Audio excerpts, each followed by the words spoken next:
Hi, everyone. My name is Jennifer. I'm the marketing specialist here at EGI, and I want to welcome you to our another fall webinar with Dr. Eiichi Setoyama.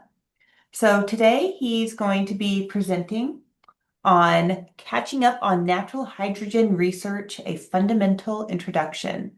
Dr. Setoyama is a research scientist here at EGI at the University of Utah. And after, he will be around to answer any questions you might have. You can put them in the chat box or use that little hand emoji that shows you raising a hand, or you can unmute yourself and ask away. Okay, Dr. Setoyama, I'm going to hand it off to you. Okay, yes. Thank you, Jennifer, for the introduction. And thank you all for joining the webinar today. As the title says, this webinar is intended to be an introduction to natural hydrogen research. So our goals today is really to bring you up to date on natural hydrogen research in the next 50 minutes, and also provide you some pointers that would help you to do your own research. So this map shows the reported hydrogen concentrations and also ongoing natural hydrogen research or exploration specifically. And as you can see that, yes, natural hydrogen exists, but there have been only one commercial production example of natural hydrogen, which is in Mali. So now people are looking for additional examples of not only high concentrations, but also the large accumulations of natural hydrogen that can be exploited. So the green circle shows the countries with ongoing exploration for natural hydrogen. And you see that there are over now a dozen countries doing exploration. And then there are more countries doing desktop research on natural hydrogen prospectivity. So there are increasing interest on natural hydrogen. And then, so that's why I want to just have like an introduction on this topic and help people to kind of get started on their own research. I want to start by looking at hydrogen in general and talk about why we are interested in hydrogen in the first place. So currently the main uses of natural hydrogen are oil refining and production of other chemicals, and also the iron and steel production. Hydrogen has a high energy density in terms of weight, not in volume. And the combustion of hydrogen only produces water vapor and doesn't produce any greenhouse gases. So hydrogen is expected to play a role as a low emission fuel for power generation and transport, road transport and aviation and marine fuel in the future energy mix. But right now, most of hydrogen is produced from unabated fossil fuels, which means that we are using fossil fuels without carbon capture and storage to produce hydrogen. So the carbon footprint of hydrogen production is still large. So to achieve net zero emission in the future, most of hydrogen needs to be low emission hydrogen, preferably produced using just water and renewable energies. And the graph on the right shows the likelihood of hydrogen production available by 2030. And this only shows the low emission hydrogen. And the demand for low emission hydrogen in 2030 is expected to be around 6 million tons. However, as this graph shows, this is from 2025. report just published by International Energy Agency. Yeah, if you put electrolysis and fossil with CCUS, the total is still less than 40. And if you are looking at only the moderate potential, strong potential, and almost certain and potential, it's less than, I would say, 20. So there's a huge gap between the demand and production of low emission hydrogen. And this is where natural hydrogen kind of comes in. And so there's another issue with the manufactured hydrogen, and that the manufactured hydrogen is an energy vector, not a primary energy source like oil and natural gas.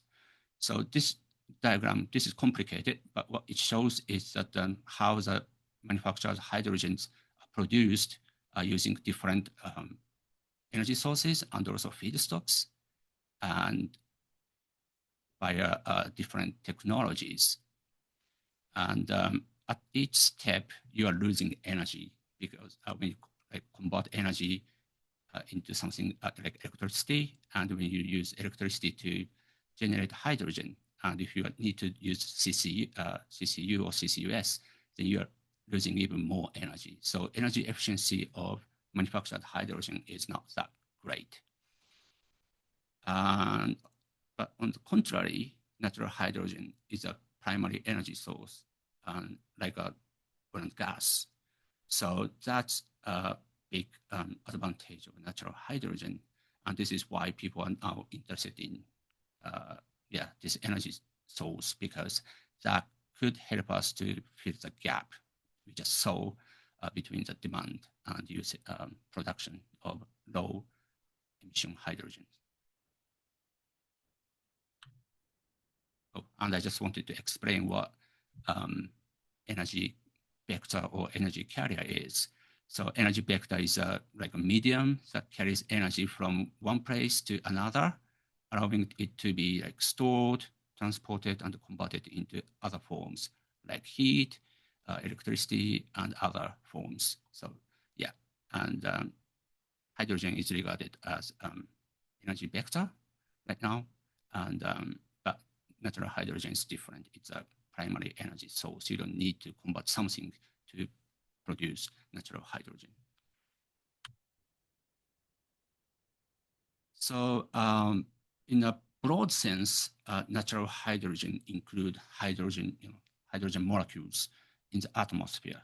And the atmospheric concentration of hydrogen is somewhere between 530 and 540 ppb, which is very low. And that the hydrogen in the atmosphere comes from different sources, including a geological source. And the hydrogen is also in the soil as well. But the hydrogen we are interested in the context of an energy source, natural hydrogen has a much narrower definition. So according to that report by the Royal Society, the natural hydrogen is hydrogen that occurs in rocks and soils in the Earth's crust produced by geochemical and biological processes without any human involvement. And if we natural geologic hydrogen has even narrower definition. It's hydrogen that accumulates in subsurface reservoirs over geological timescales. So what the hydrogen we are interested in is really the hydrogen in such systems you see below here.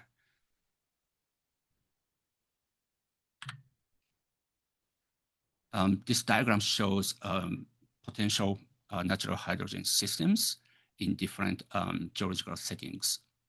And what I want to show here is that in natural hydrogen systems, like petroleum systems,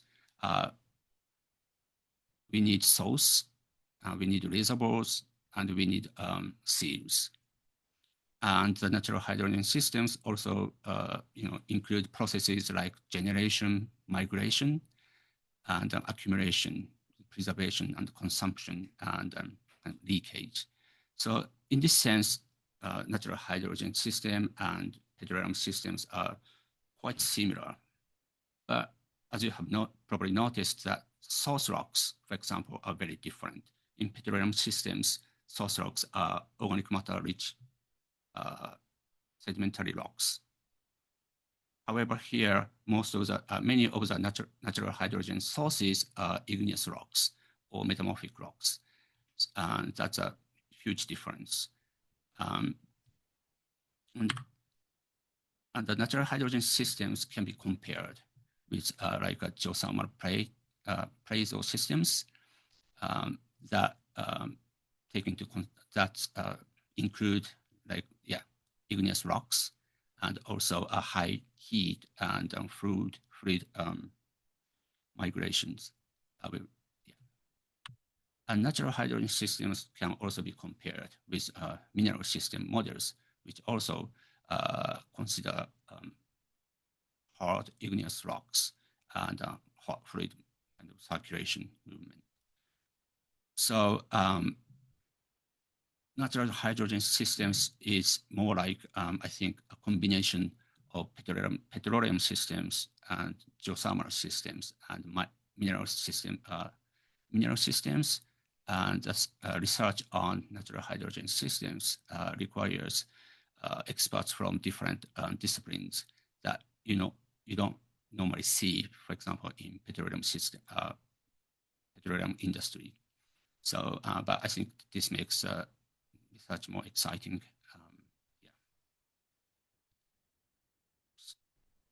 Now I want to look at like different component of natural hydrogen systems, and I will start with hydrogen generation processes.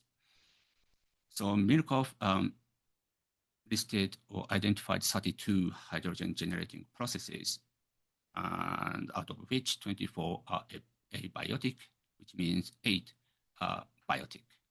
And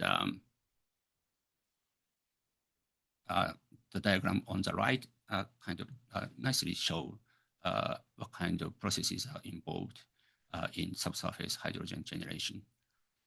But there are so many processes, but many companies, exploration companies, and also research groups are interested only in the 3 or 4 processes that we think can generate a large volume of hydrogen. The first one is redox reactions between iron-rich minerals and water, including serpentinization, hematization, and other reactions. Second one is water radiolysis. And the third one is overmaturation or late maturation of organic matter, which happens after dry gas window, or dry gas generation. And this is from Levy et al. 2023. So in this paper, they considered these 4 generation processes. And I wanted to show that the temperature that range of each processes are very different. For example, for serpentinization, it can happen at very low temperature. And it can happen up to like 350 degrees Celsius, but optimal temperature range is different. And then radiolysis is temperature independent, and organic matter rich rocks. So the overmaturation of organic matter can start around 100 and goes up to 600 degrees Celsius. I just want to look at serpentinization in the next few slides. So this graph shows the temperature and serpentinization rate. And as you see, that serpentinization is strongly temperature dependent. This is, and it's also dependent on available reaction surface areas.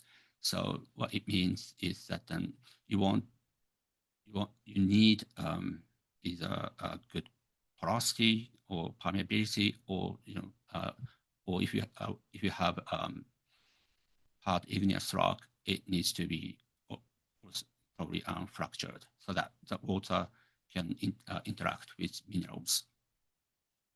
And water chemistry is also important. You might have heard people saying that, oh, for serpentinization, we don't need pure water. We can use other brines, but as this graph shows, in this case, it's salinity. It has a huge effect on the generation rates of hydrogen through serpentinization.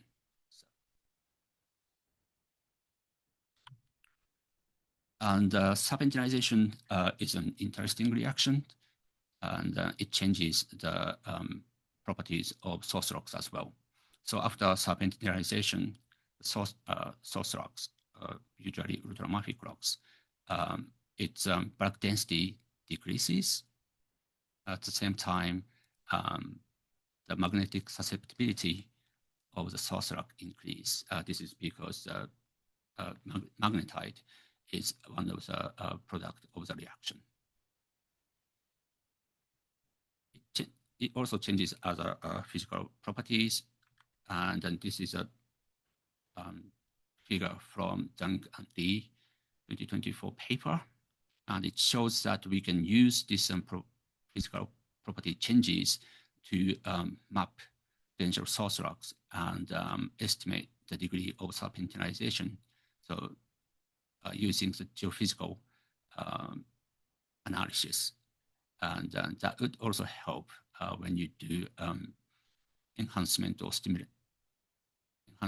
hydrogen, natural hydrogen production,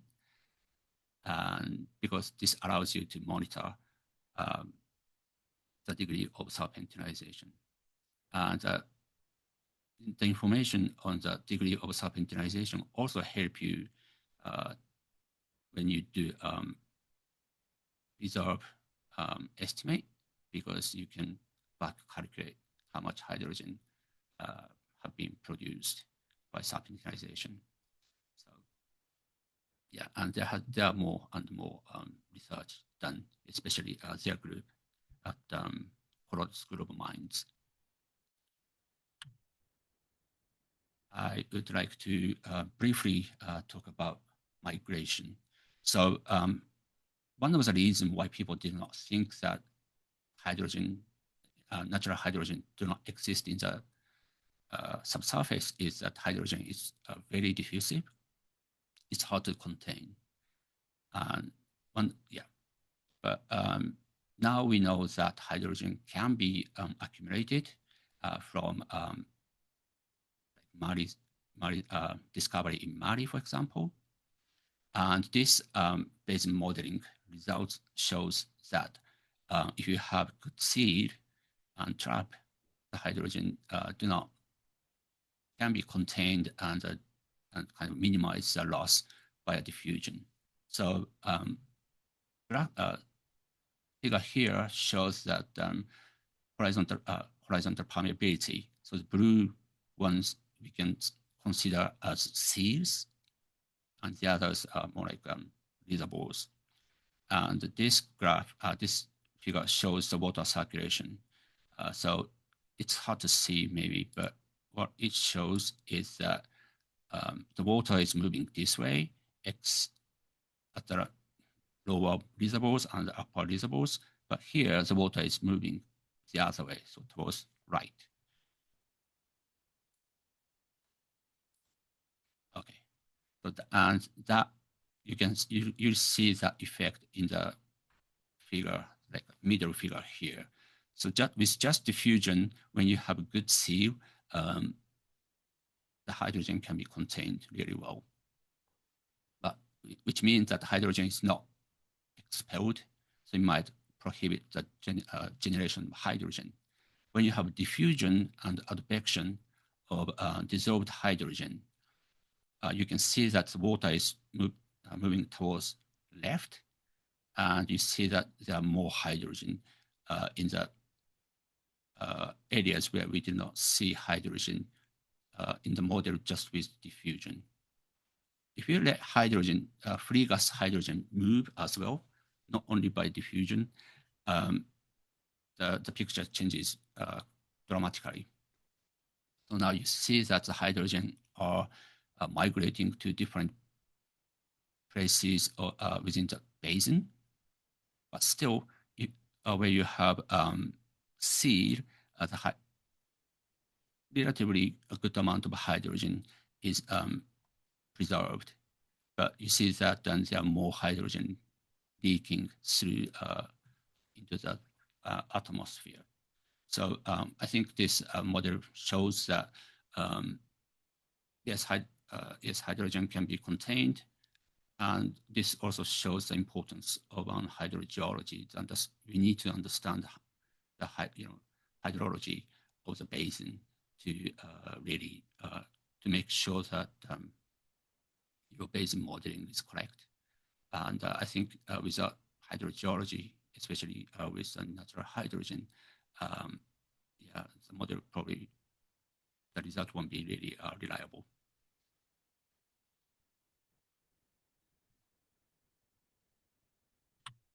Okay.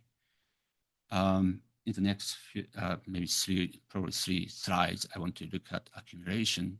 So just, I want to share the examples of reservoir rocks and seas in the real world examples. So this one is Kansas.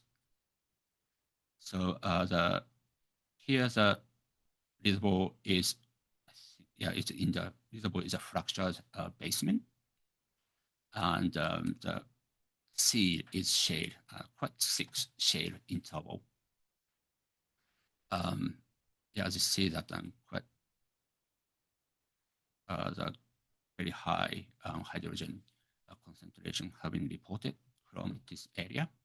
And this is the area Hydela is working, and they just drilled another one, Sudroche 3, and I think that, if I'm not wrong, they had a really good results as well. And people are now waiting for information data like flow rate and stuff. And from this area. And the next example is Borakibogo Mari, and here the seal is different. The seal is igneous rock. So the reservoirs are sandstone and also carbonates, but with it's more like a crust, with karst. And you see that this is around 800. So a depth of around 800. If it's above 800, you have free hydrogen gas in both sandstone and carbonate. And in the deeper reservoir, I think it's easier to hear, there are more reservoirs below. And here the hydrogen is dissolved in water. And this is a huge, And in Borakibogo, seal is dolerite seal, which is different. And also it's been suggested that the groundwater here is also acting as a seal, because when hydrogen exists as a free gas, it's more difficult to diffuse through water, because the water is already saturated with hydrogen at shallow depths.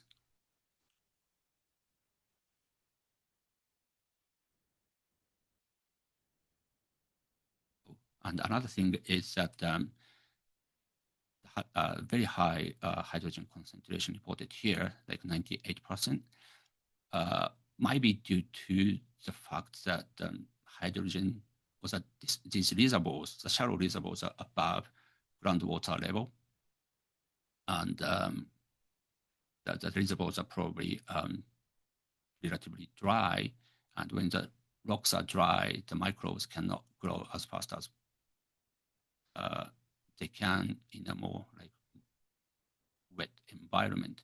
So the hydrogen, so I think that the dryness of the source reservoirs here might be prohibiting the growth of microbe. That helps to keep the hydrogen concentration very high. So we talked about this. Yes, and the last example is Amadeus Basin in Australia. Here, the reservoir is again in the basement, fractured basement, and the seal is salt evaporate. It's quite thick here. And then here, this paper also demonstrates that where you have like almost very thin or no seal, the evaporitic seal, the hydrogen may be leaking, as you see here, gas chimney.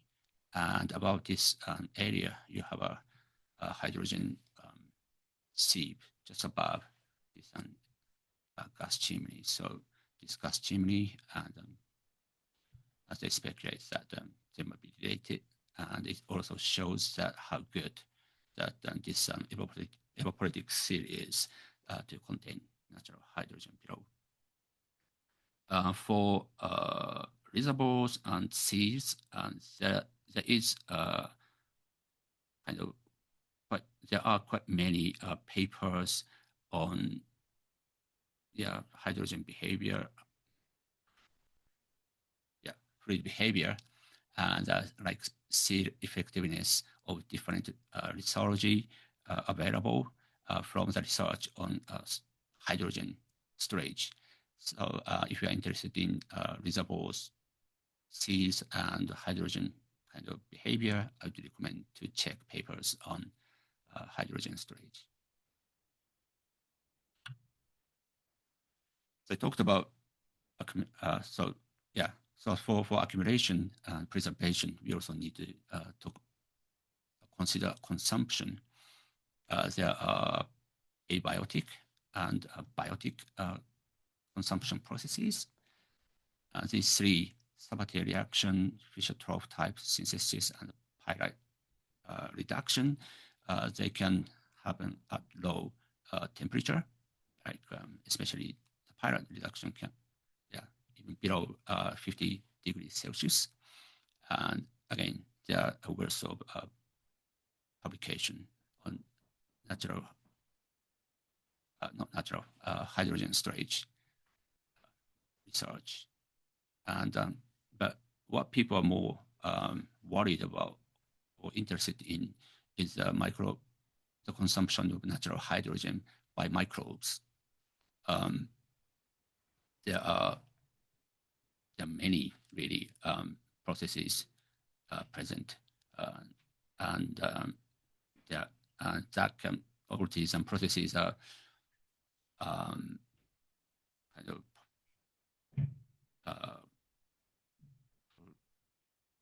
all these there are different, many different, even more different, many more microbes living in the subsurface that eat hydrogen. And this diagram here shows the limits of life defined by laboratory results and environmental survey. So yellow is laboratory results, and green is environmental survey. And this includes all the life, but microbes are known to be able to survive, for example, very low and high pH environment and very low and really high pressure environment, and they can withstand temperature really quite high, even above 130. And these conditions are found in can be found in different basins and reservoirs. And however, we do not have real-world examples from natural hydrogen reservoirs, so we don't exactly know what microbes are present in natural hydrogen reservoirs. And so that information is kind of important, and people waiting for that kind of report on that. And microbes also has additional kind of impose additional risks because they form biofilms on surfaces they leave, and that biofilm can kind of clog pore and lower permeability, and because it covers the surface area of, for example, mineral, it can also lower generation rate. So for basic modeling and to also to do reserves estimate, you need to take that microbes into account. Yeah.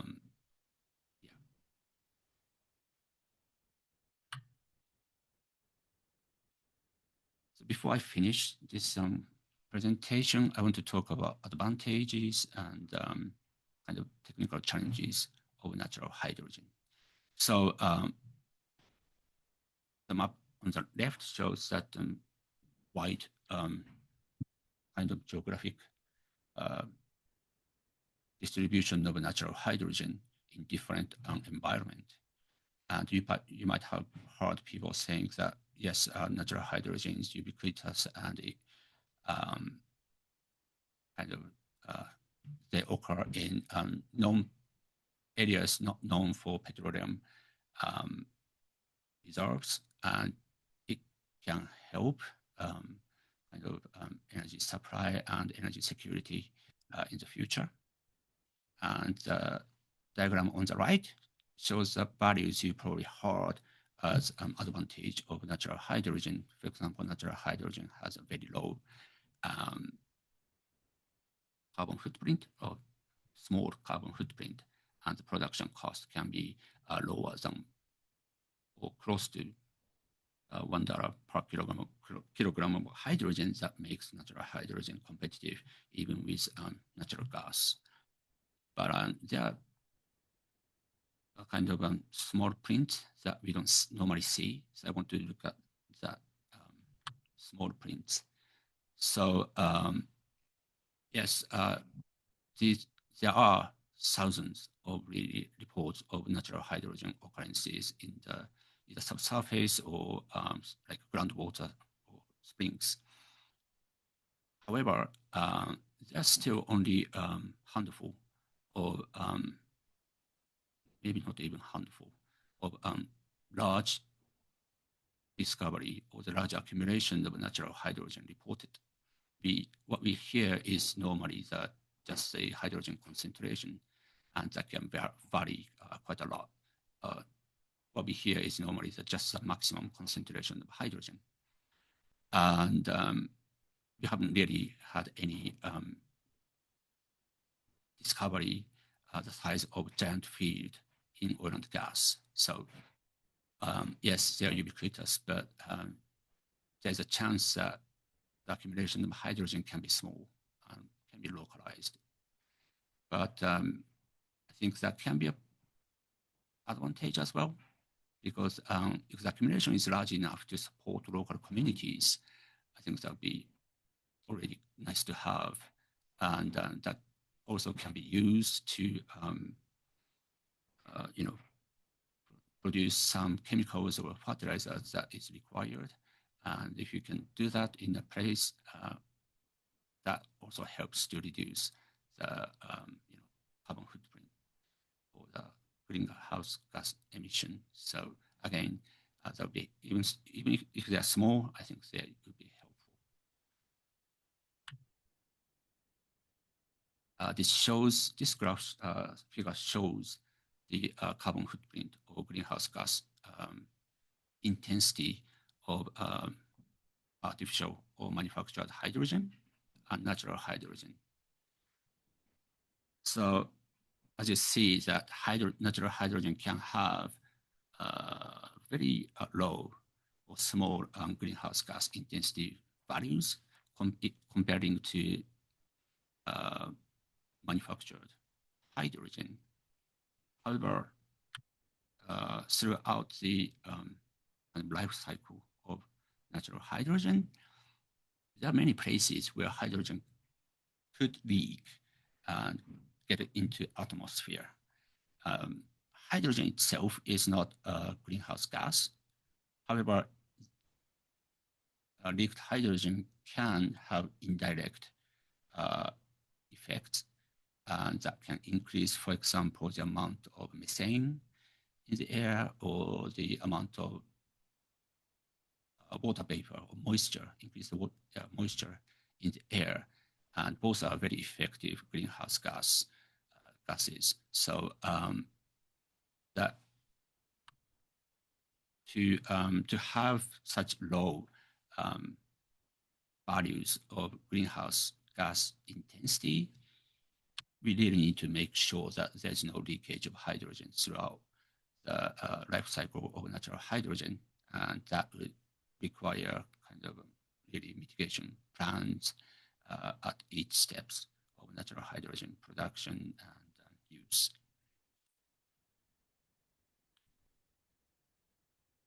And last but not least, I want to look at the price or cost of natural hydrogen production. So this is from 2025 report, and you see that manufactured hydrogen could be, the cost could be as low as $1 per kilogram of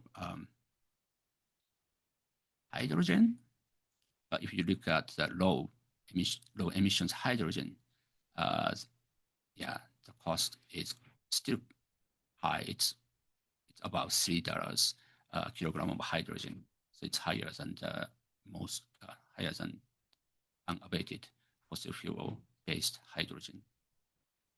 And and again, you've probably seen the figures like natural hydrogen can be produced around $1 per kilogram of hydrogen or even lower. And however, that's kind of in the best case scenario, I think. First, we don't have real analog of, for example, of the commercial production of natural hydrogen. So we don't really know. And these techno-economic analysis models, they're based on different assumptions. And but these values can really change. So it can be as low as 0.45, for example, without stimulation. And even with stimulation, it can be around, it can be still lower than $1 kilogram of hydrogen. But if you look at other models or analysis results, they are close to, they show that the cost can be close to $2 per kilogram of hydrogen or even more. So yes, there is a potential or possibility to produce hydrogen, natural hydrogen, as low as 1 kilogram, as low as $1 per kilogram of hydrogen. But we need to be mindful that that's the best case scenarios, and yeah, the cost can change and even higher, much higher than $1. So yeah, that's something I wanted to remind you about. Technical challenges, I found this nice diagram, so I did not prepare my own, but there are many challenges, but I just want to look at these two because I think most of us are geologists, I think. So, but I think the real issue we have is resource estimation and uncertainty. We still don't know, but we have some ideas, but we still don't know how the systems work. There's a chance, or people talk about dynamic systems, so the hydrogen is kind of generated now and it's being added to reservoir, and it doesn't happen, for example, with petroleum systems. So that we need kind of tweak and modify the method we have to do a resource estimate. And without doing a proper resource estimate, yeah, you can't really have a lot of investment. So, and you need good amount of investment to make progress. So I think this is the largest kind of issue we have or challenge we have. Other challenges are more related, more for, from my point of view, engineers. For example, exploration technologies. Well, it's not only engineers, but and well integrity standards, material compatibility. This is for like separation of hydrogen, and this is for geoscientists, so uncertainty in flow dynamics. So natural hydrogen has a good potential to be an alternative hydrogen, and kind of, but we still have many hurdles to pass, really. We saw this slide. So this is a summary. So yes, natural hydrogen exists, but we need real-world examples, more real-world examples of natural hydrogen production. And I hope I demonstrated that natural hydrogen requires interdisciplinary effort, which makes, I think, the research more exciting. And we need new data and information from exploration wells that will help us accelerate to make that progress. For example, we need data and information, for example, on microbes in reservoirs. We need to know kind of flow rates and the behavior of hydrogen in reservoirs. And another thing I want to point out is that our analysis so far, like techno-economic analysis, Bayesian analysis, or some, I didn't show, but some kinetic analysis, it is based on many assumptions. We need more data, real data, to understand how the systems work. That's my kind of last conclusion. And this presentation is based on our project currently ongoing called Natural Hydrogen Knowledge Platform. And I would like to say thank you to the sponsors, ENI and First Element Exploration, for letting us to gather information and data to understand natural hydrogen systems and also to identify knowledge gaps. So with that, I would like to open the floor for questions if there is any. Yeah, great. Well, thank you everyone for tuning in. And again, once this recording is downloaded, I will get it up on YouTube and I will post it to our website, and you can send it out for whoever might have missed it. Eiichi, I just see another comment in the chat from Joel.